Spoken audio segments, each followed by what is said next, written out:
Assalamualaikum warahmatullahi wabarakatuh. Apa kabarnya hari ini teman-temanku Tadris Kimia 6A? Alhamdulillah, pada pagi hari ini kita jumpa lagi di mata kuliah media pembelajaran. Nah, pada kesempatan hari ini kami kelompok 2 akan mempresentasikan hasil diskusi dan makalah kami mengenai miskonsepsi siswa pada materi kimia reaksi redoks. Sebelumnya, perkenalkan anggota kelompok kami terlebih dahulu. Yang pertama, saya Rafika Dwi Arianti. Yang kedua, Khairul Muna. Yang ketiga, Dewi Zulaikoh. Yang keempat, Rizky Ananda Chandra Puspita. Yang kelima, Dewi Fitriah Wulandari.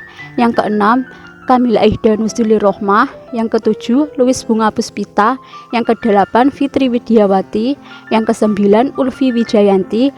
Dan yang terakhir, Ulfa Rifana. Nah, silahkan menyimak materi kami ya teman-teman. Materi yang pertama adalah karakteristik dari materi reaksi redoks. Kita tahu, pelajaran kimia merupakan bagian dari IPA, di mana di dalam pembelajarannya menuntut siswa untuk aktif dan dapat menguasai konsep-konsep materinya. Namun, tidak sedikit konsep-konsep materi kimia tersebut memiliki tingkat generalisasi dan abstraksi yang tinggi, sehingga membuat siswa kesulitan dalam menguasainya. Salah satu materi kimia yang dirasa sulit oleh siswa adalah materi reaksi redoks atau reaksi reduksi oksidasi. Jadi, mengapa materi tersebut dianggap sulit? Ternyata, salah satu penyebab materi tersebut dianggap sulit adalah dikarenakan karakteristik dari materi reaksi redoks itu sendiri, yaitu yang pertama, materi yang bersifat abstrak atau berada pada tingkat submikroskopik, memerlukan kemampuan pemahaman konsep yang benar, kemampuan menghafal, menghitung, menganalisis, dan membutuhkan keaktifan siswa untuk berlatih, sehingga siswa benar-benar memahami konsepnya. Kemudian, karakteristik yang kedua adalah adanya keterkaitan antar konsep yang dapat ditunjukkan dengan adanya hubungan konsep materi reaksi redoks dengan konsep-konsep yang sebelumnya. Contohnya, pada materi perkembangan konsep reduksi dan oksidasi berdasarkan pelepasan dan penerimaan elektron dan perubahan bilangan oksidasi ternyata berkaitan dengan materi sistem periodik unsur, konfigurasi elektron, dan ikatan kimia. Selain itu, materi reaksi redoks ternyata juga menjadi dasar bagi materi yang selanjutnya, yaitu materi elektrokimia dan elektrolisis. Kemudian karakteristik yang ketiga adalah materi yang cukup banyak dan sangat berkaitan erat dengan kehidupan sehari-hari.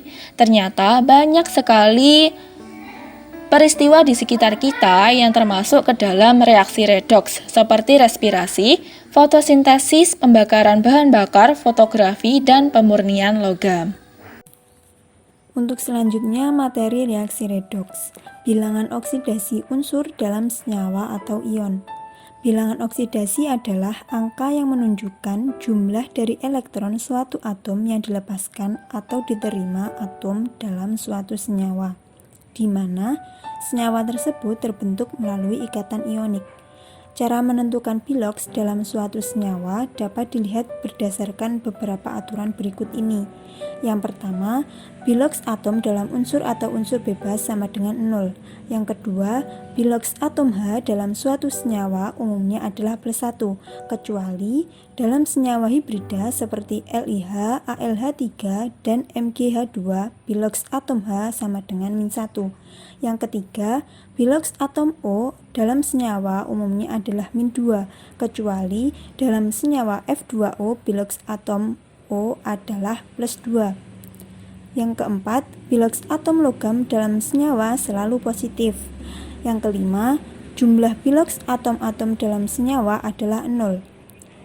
Yang keenam, jumlah biloks atom-atom dalam ion adalah muatan ion. Yang ketujuh, jika dua jenis atom berikatan, atom yang memiliki keelektronegatifan lebih besar selalu mempunyai biloks negatif. Selanjutnya, perkembangan reaksi reduksi oksidasi. Yang pertama, berdasarkan pengikatan dan pelepasan oksigen. Menurut konsep ini, reaksi reduksi adalah reaksi pelepasan oksigen dari suatu senyawa, sedangkan istilah reduktor diberikan untuk zat yang menarik oksigen pada reaksi reduksi atau zat yang mengalami reaksi oksidasi. Reaksi oksidasi adalah reaksi pengikatan atau penggabungan oksigen oleh suatu zat, sedangkan oksidator adalah sumber oksigen pada reaksi oksidasi atau zat yang mengalami reduksi. Yang kedua, berdasarkan pengikatan dan pelepasan elektron. Berdasarkan konsep elektron, reaksi reduksi adalah reaksi pengikatan elektron, sedangkan reaksi oksidasi adalah reaksi pelepasan elektron. Penulisan reaksi tersebut merupakan penulisan setengah reaksi secara terpisah. Pelepasan dan penerimaan elektron terjadi secara simultan, artinya jika suatu spesi melepas elektron berarti ada spesi lain yang menyerapnya. Jika masing-masing setengah reaksi tersebut digabungkan, maka menjadi reaksi reduksi oksidasi atau redoks. Yang ketiga, berdasarkan perubahan bilangan oksidasi. Suatu reaksi dikatakan mengalami reaksi reduksi apabila dalam reaksinya terjadi penurunan bilangan oksidasi, sedangkan suatu reaksi disebut reaksi oksidasi jika dalam reaksinya mengalami pertambahan bilangan oksidasi. Pembahasan selanjutnya adalah mengenai reaksi disproporsionasi dan komproporsionasi. Apa sih reaksi disproporsionasi dan reaksi komproporsionasi? Nah, mari kita ulas satu persatu. Yang pertama, reaksi disproporsionasi. Reaksi ini merupakan satu unsur yang mengalami reaksi reduksi dan oksidasi sekaligus, atau disebut juga reaksi autoredoks. Pada reaksi autoredoks, reduktor dan oksidator merupakan zat yang sama. Kemudian, kebalikan dari disproporsionasi adalah komproporsionasi, yang merupakan hasil reduksi dan hasil oksidasi memiliki spesi yang sama. Selanjutnya, penyetaraan persamaan reaksi redoks. Gunanya adalah karena banyak reaksi yang sulit disetarakan dengan cara menebak, seperti pada kebanyakan reaksi sederhana. Nah, cara persamaan reaksi redoks ini dibagi menjadi dua. Yang pertama adalah cara setengah reaksi atau metode ion elektron. Langkah-langkahnya, pisahkan reaksi dalam reaksi reduksi dan reaksi oksidasi, kemudian samakan jumlah atom yang mengalami perubahan pilok. Ketiga, samakan jumlah atom O. Jika asam, H2O ditempatkan pada ruas yang kekurangan atom O, sedangkan ruas lain ditambahkan H+. Jika basa, H2O ditempatkan pada ruas yang kelebihan atom O, sedangkan ruas lain ditambahkan OH-. Kemudian, samakan muatan dengan menambahkan elektron. Samakan jumlah elektron dan jumlahkan kedua setengah reaksi tersebut. Cara yang kedua adalah dengan cara bilangan oksidasi. Langkah-langkahnya, yang pertama, tentukan unsur yang mengalami perubahan pilok. Setarakan jumlah atom yang mengalami perubahan pilok. Samakan kenaikan dan penurunan pilok dengan cara mengalihkan faktor X. Setarakan jumlah muatan dengan menambahkan ion H+ dalam suasana asam atau OH- dalam suasana basa. Setarakan jumlah atom H dengan menambahkan H2O secukupnya. Tata nama senyawa. Tata nama senyawa dalam buku Arifatun AS tahun 2009 berdasarkan bilangan oksidasi memiliki ketentuan sebagai berikut. Yang pertama, senyawa biner tersusun dua macam unsur, baik logam dan non-logam, maupun kedua unsur-unsurnya non-logam. Nama logam didahulukan diikuti senyawa non-logam yang diberi akhiran ida. Contohnya, NaCl, natrium klorida, MgO, magnesium oksida, Al2S3, aluminium sulfida, K2S, kalium sulfida. Yang kedua, senyawa biner yang mengandung unsur yang memiliki lebih dari satu bilangan oksidasi, maka bilangan oksidasi unsur tersebut ditulis dengan menggunakan angka Romawi dalam tanda kurung di belakang nama unsurnya. Contoh FeO, besi 2 oksida, besi dalam kurung 2 Romawi oksida.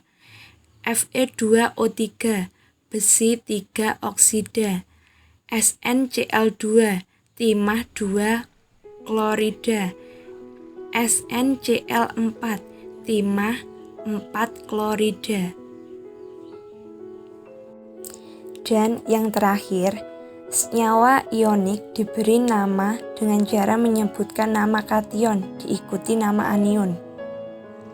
Jika anion terdiri dari beberapa atom dan mengandung unsur yang memiliki lebih dari satu macam bilangan oksidasi, nama anion tersebut diberi imbuhan hipoid, id, at, atau per at, sesuai dengan jumlah bilangan oksidasi. Contohnya Na2CO3 natrium karbonat mendapatkan imbuhan at. KCrO4 kalium kromat ini juga mendapatkan imbuhan at. K2Cr2O7 kalium dikromat. HClO asam hipoklorit ini mendapatkan imbuhan hipoid. Bilangan oksidasi Cl plus 1. Penerapan reaksi redoks. Ada beberapa macam penerapan reaksi redoks. A. Industri pelapisan logam adalah industri dengan unsur-unsur lain yang meningkatkan kualitas logam tersebut. Sebagai contoh, pelapisan besi dengan seng atau krom untuk menjaga besi dari perkaratan, melapisi tembaga dengan emas. B. Biji-biji logam umumnya terdapat dalam bentuk senyawa oksida, sulfida, dan karbonat. Biji-biji sulfida dan karbonat diubah terlebih dahulu menjadi oksida melalui pemanggangan.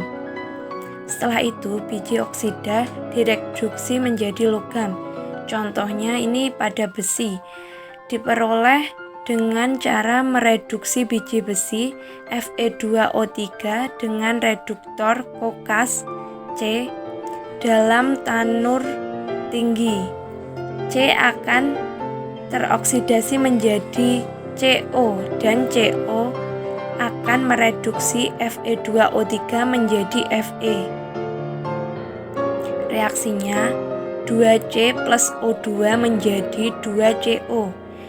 Fe2O3 plus 3CO menjadi 2Fe plus 3CO2.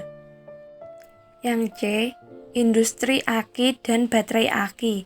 Dalam baterai merupakan sumber energi listrik searah yang bekerja menggunakan prinsip reaksi redoks. Reaksi yang terjadi pada aki Pb plus PbO2 plus 4H plus 2SO4 2- menjadi 2PbSO4 plus 2H2O. Untuk reaksi yang terjadi pada baterai, Zn plus 2MnO2 plus 2NH4 plus Zn2 plus Mn2O3 plus 2NH3 plus H2O. Yang selanjutnya miskonsepsi reaksi redoks, di mana miskonsepsi sendiri adalah kesalahpahaman dalam menghubungkan suatu konsep dengan konsep-konsep yang lain, antara konsep baru dengan konsep yang sudah ada dalam pikiran siswa, sehingga terbentuk konsep yang salah dan bertentangan dengan konsepsi para ahli. Merujuk pada beberapa sumber yang ada, diketahui bahwasanya miskonsepsi yang terjadi terjadi pada materi redoks diantaranya yaitu pada subkonsep penentuan persamaan reaksi reduksi berdasarkan pelepasan dan pengikatan oksigen. Di antaranya dengan bentuk miskonsepsi terjadi pelepasan O2 dalam senyawa H2O dan konsep yang benar yaitu terjadi pengikatan O2 dalam senyawa H2O. Kemudian pada subkonsep penentuan persamaan reaksi oksidasi berdasarkan pelepasan dan pengikatan oksigen.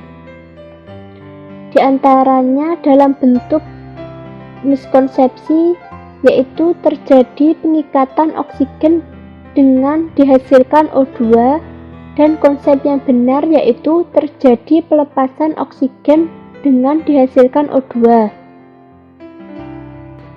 Lalu pada subkonsep penentuan persamaan reaksi reduksi berdasarkan bilangan oksidasi dengan bentuk miskonsepsi terjadinya reduksi yang ditandai dengan bertambahnya jumlah O dan konsep yang benar yaitu terjadinya reduksi yang ditandai dengan menurunnya jumlah O. Lalu pada subkonsep penentuan persamaan reaksi oksidasi berdasarkan bilangan oksidasi dengan bentuk miskonsepsi bilox Fe mengalami penurunan dari +3 menjadi +2 dan konsep yang benar yaitu bilox Fe mengalami kenaikan dari +3 menjadi +2. Juga pada subkonsep penentuan bilangan oksidasi unsur dalam senyawa netral. Di antaranya dengan bentuk miskonsepsi yaitu bilox H dalam Mg H2 adalah +2 dan Mg sama dengan +2.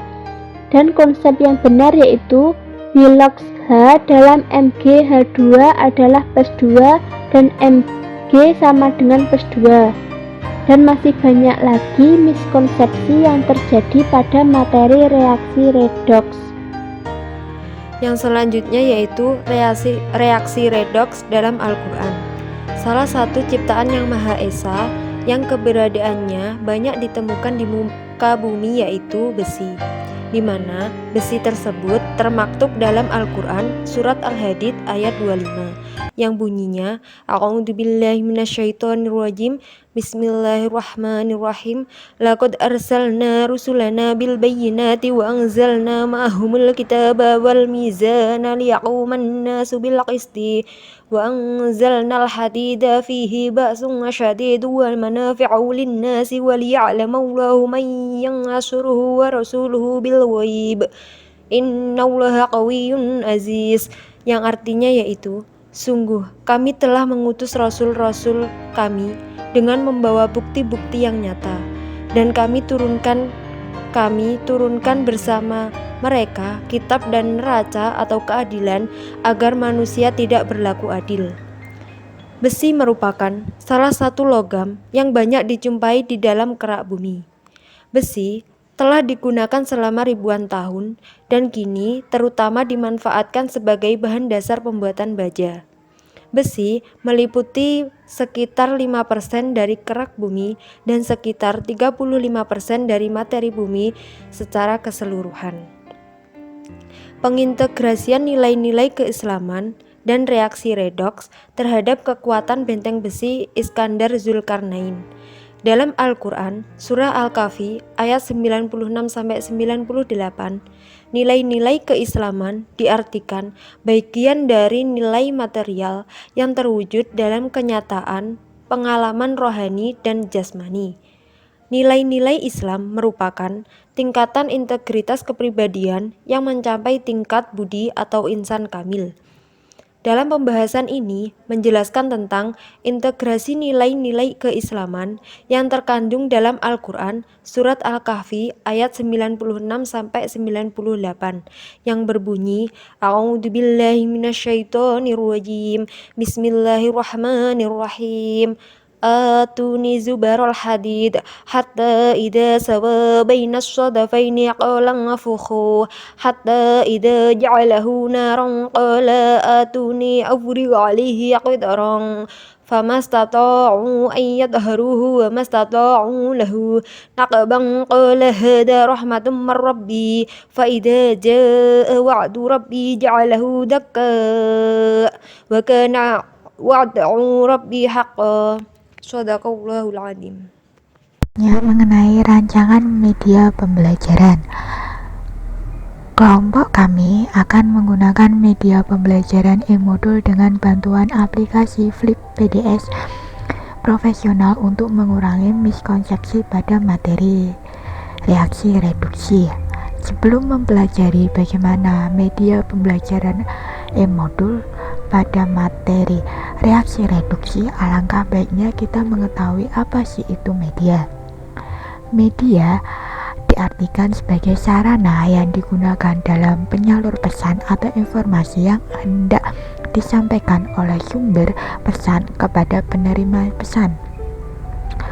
Tujuan penggunaan media dalam pembelajaran, khususnya pelajaran kimia, diharapkan dapat membantu pencapaian keberhasilan pembelajaran dan mengurangi adanya miskonsepsi pada siswa, terutama pada pembelajaran kimia yang bersifat abstrak kurang efektif apabila dalam pembelajaran materi masih ditekankan pada metode ceramah tanpa adanya media sebagai alat bantu pendidikan.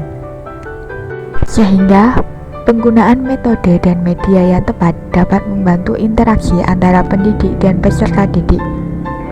Penggunaan media pembelajaran dimaksudkan agar peserta didik benar-benar dapat memahami dengan jelas materi yang akan dipelajari. Tentunya kita tahu saat ini proses pembelajaran yang tengah dilaksanakan oleh seluruh siswa dengan keterbatasan pertemuan tatap muka akibat adanya sistem pembelajaran yang baru berlaku selama adanya pandemi yang melanda hampir di seluruh dunia, mengakibatkan banyaknya kendala yang harus ditempuh oleh pendidik dan peserta didik.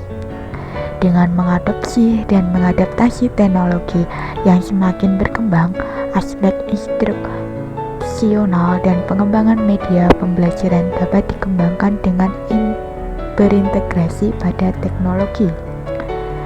Seperti penggunaan media berupa modul dapat dilakukan oleh pendidik dalam melaksanakan praktik mengajar di kelas. Apa sih kelebihan dari modul ini? Kelebihannya yaitu salah satunya dapat meringankan tugas pendidik dan menjelaskan materi, sedangkan bagi siswa dapat membantu dan mengetahui tingkat kemampuan pemahaman dan mengetahui tingkat keberhasilan belajar. Bahkan beberapa penelitian yang telah dilakukan oleh beberapa orang membuktikan bahwa penggunaan media pembelajar dalam aspek pengetahuan dan wawasan dapat meningkatkan dan dinilai sangat efektif. Kita ketahui bahwa sebagian modul berbentuk cetak sehingga siswa merasa monoton dan kurang tertarik menggunakannya. Apalagi dalam pembelajaran daring seperti saat ini, diperlukan upaya penggunaan modul yang memanfaatkan teknologi. Salah satunya yaitu dengan memanfaatkan modul elektronik atau e-modul, yang merupakan salah satu cara inovatif yang dapat dilakukan untuk meningkatkan ketercapaian hasil belajar. Media pembelajaran e-modul dapat dibuat melalui aplikasi yang bernama Flipboard atau Flip PDF Profesional. Dalam bantuan Flip PDF Profesional ini memuat beberapa format yang disajikan.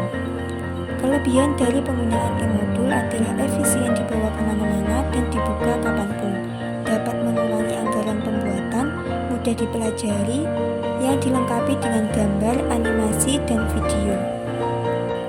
Pengoperasian Flip PDF Profesional yang mudah memudahkan pengguna bagi siapapun yang kurang mahir dalam teknologi. Pemanfaatan penggunaan e-modul digunakan untuk mengurangi miskonsepsi pada siswa. Ada Ada beberapa siswa yang mengalami miskonsepsi seperti menganggap bahwa reaksi oksidasi merupakan reaksi yang disertai dengan penurunan biloks dan reaksi reduksi merupakan reaksi yang disertai kenaikan biloks. Konsep yang benar adalah reaksi reduksi merupakan reaksi penurunan biloks, sedangkan reaksi oksidasi merupakan reaksi kenaikan biloks. Ada beberapa miskonsepsi siswa pada materi redoks yang lain. Hal ini karena kurangnya pemahaman siswa pada materi reaksi redoks. Di dalam e-modul reaksi redoks ini dicantumkan penjelasan terkait kehidupan sehari-hari yang merupakan salah satu contoh dari reaksi redoks. Salah satunya yaitu korosi yang terjadi pada besi. Di dalam e-modul juga dimuat penjelasan mengenai reaksi redoks yang terintegrasi pada Al-Quran. Pengintegrasian nilai keislaman dan reaksi redoks ini terdapat dalam surat Al-Kahfi ayat 96-98.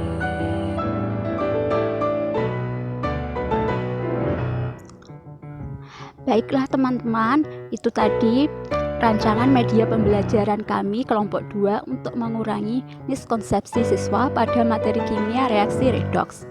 Nah, saya selaku perwakilan kelompok 2 pamit undur diri.